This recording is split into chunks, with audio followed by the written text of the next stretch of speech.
pianiste, mais surtout un compositeur. Une histoire insolite où sa musique est un jour devenue lumière.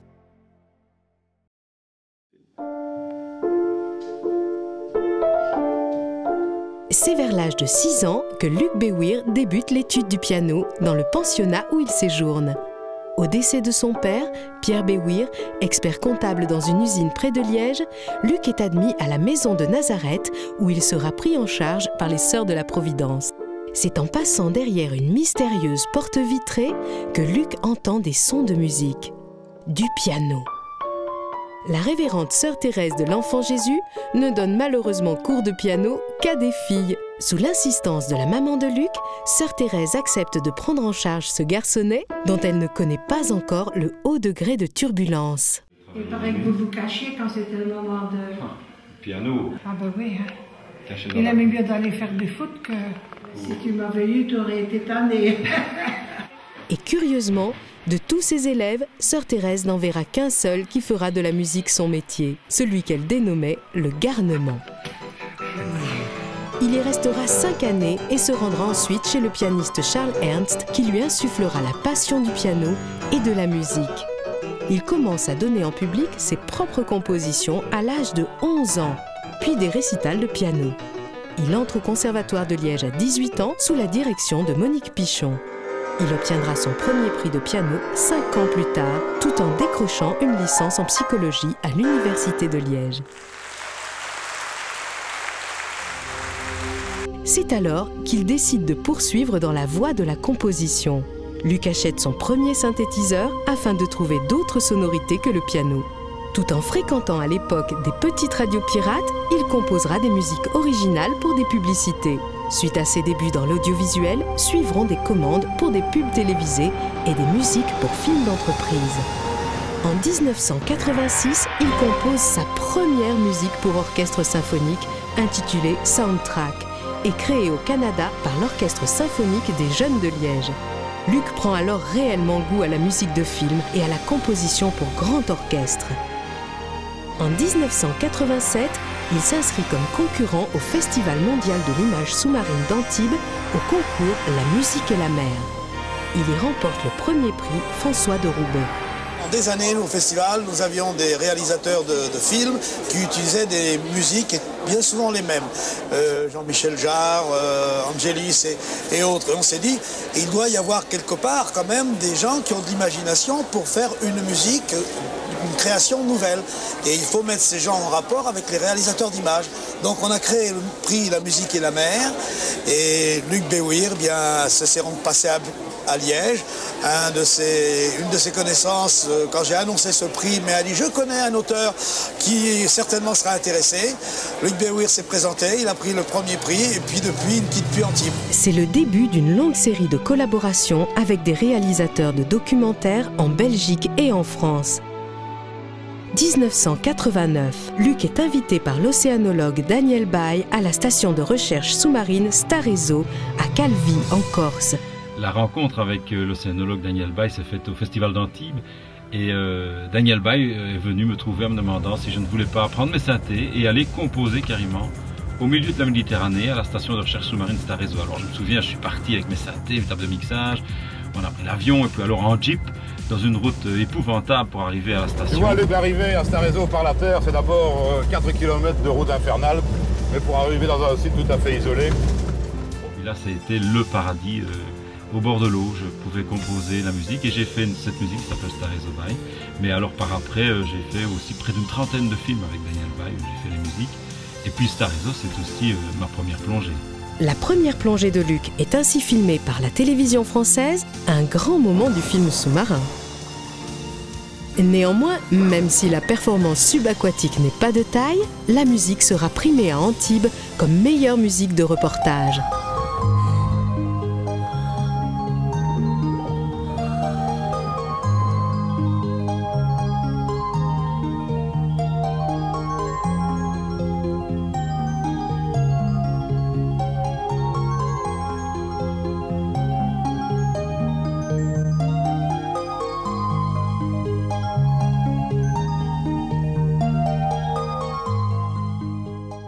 En 1990, le plongeur Daniel Dufresnoy crée le festival Océanos à Montpellier.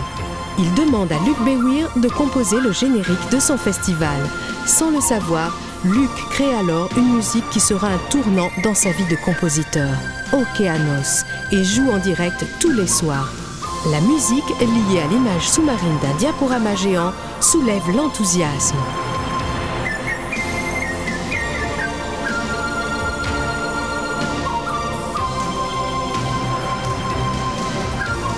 De retour en Belgique, Luc sort alors son premier 45 tours avec Océanos, suivi de près par un premier CD.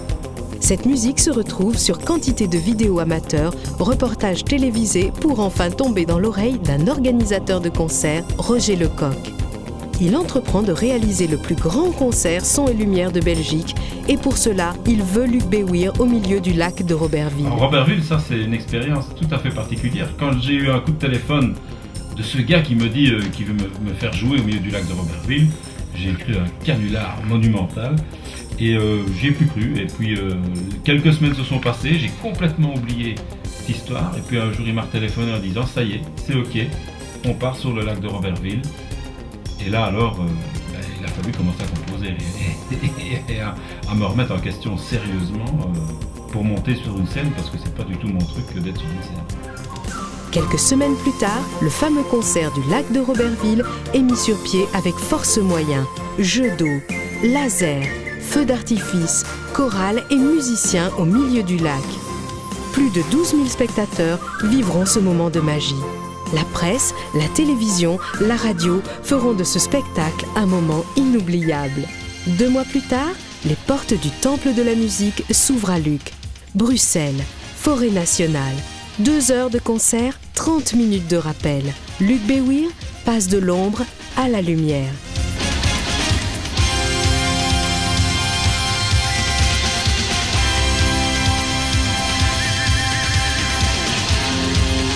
Mais promis, ce n'étaient ni des invités, ni des membres de la famille de l'artiste. Est-ce que vous êtes le cousin de Luc Béouir? Non. Son frère? Non. Vous, manifestement, vous êtes les neveux et nièces de Luc Béouir. Sa petite nièce? Non. Le beau-fils de Luc Béouir? Ah non, pas de chance. Ce soir, dans la salle, il n'y a pas que des cousins à vous, ou votre frère et votre sœur? Non, je ne crois pas. Heureusement, d'ailleurs. Bon, évidemment, il y a quelques exceptions. Je suis la mère de Luc Béouir. Tout ceci pour dire que Luc Béouir commence à avoir vraiment du succès. Sa musique va d'un 5 tous revisité au synthé à quelques morceaux style Grand Bleu et des ballades rock. Bref, Béouir monte sur un train en marche, celui de la musique dite intérieure, mais il le fait plutôt bien. Ce serait dommage de ne pas le découvrir. Et c'est à cette époque que Luc Béouir est de plus en plus demandé sur les plateaux de télévision. Notre Luc Béouir national, un extrait de son... Qui est dû à la plume de Luc Béouir. Il s'appelle Luc Béouir depuis 1987. Il est passionné de musique, il s'appelle Luc Béouir. La réputation internationale de ce surdoué du clavier lui vaut le nom de pianiste blanc. Face à face avec Luc Béouir. Luc, bienvenue. Océanos, Luc Béouir. Notre invité cette semaine est un grand compositeur belge. Luc Béouir sera d'ailleurs présent à Bruxelles. Au musicien, compositeur Luc Béouir.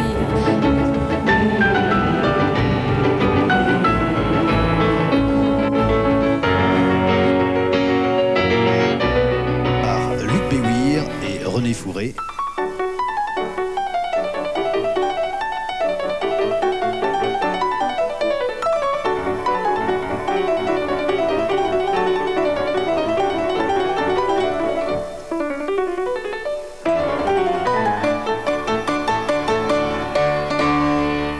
En 1997, il joue devant plus de 35 000 personnes à Liège.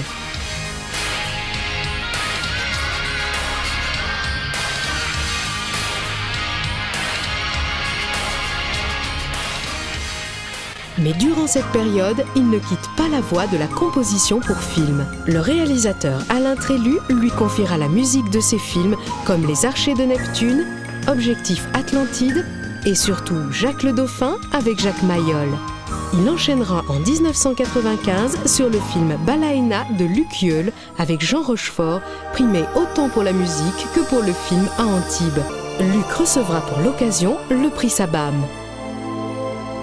Puis, ce seront des films. notamment de Christian Pétron avec la Marine nationale française sur les pionniers de la plongée sous-marine, le commandant Taillez et la dernière apparition du commandant Cousteau à la télévision. La rencontre avec le commandant Philippe Taillez sur le film de Christian Pétron, Mémoire d'un mousquetaire, c'est un moment rempli d'émotions pour moi. C'est d'abord la rencontre où j'allais porter la musique à Toulon au commandant Taillez. Et on a découvert cette musique en synchro avec le film déjà. Et lui, il avait les larmes aux yeux, c'était un moment extraordinaire. Et puis surtout, ce qu'il m'a donné, c'était ce bouquin. Son dernier exemplaire de son livre Aquarius. Et il me dédicace d'ailleurs quelque chose d'extraordinaire, une phrase fabuleuse. Tout homme a des patries, les siennes, et puis la mer.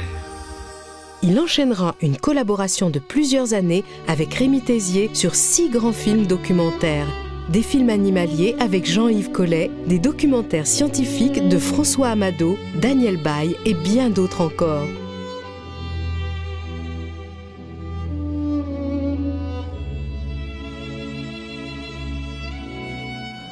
En 2000, l'Opéra Royal de Wallonie lui commande une grande fresque symphonique pour fêter le passage au 3e millénaire. Plus de 30 000 personnes assisteront à la création de la Symphonie des âges avec solistes, chœurs et orchestres dans un décor somptueux. La musique de Luc sera même exploitée en Corée sur l'un des plus grands succès du film coréen, Friend de Kwak Jun-taek.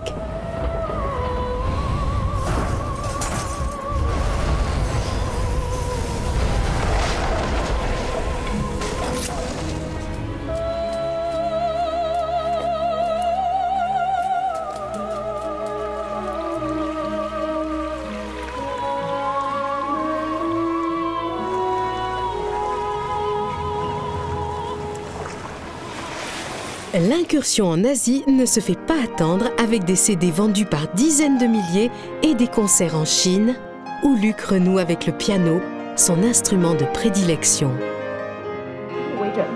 好，下面请进入吕克贝威的音乐世界。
Aujourd'hui, Luc Béouir est sollicité pour des musiques de films, des spectacles à grande dimension, mais aussi pour des œuvres commandées par des interprètes de musique classique, concertos, pièces pour piano ou orchestre symphonique.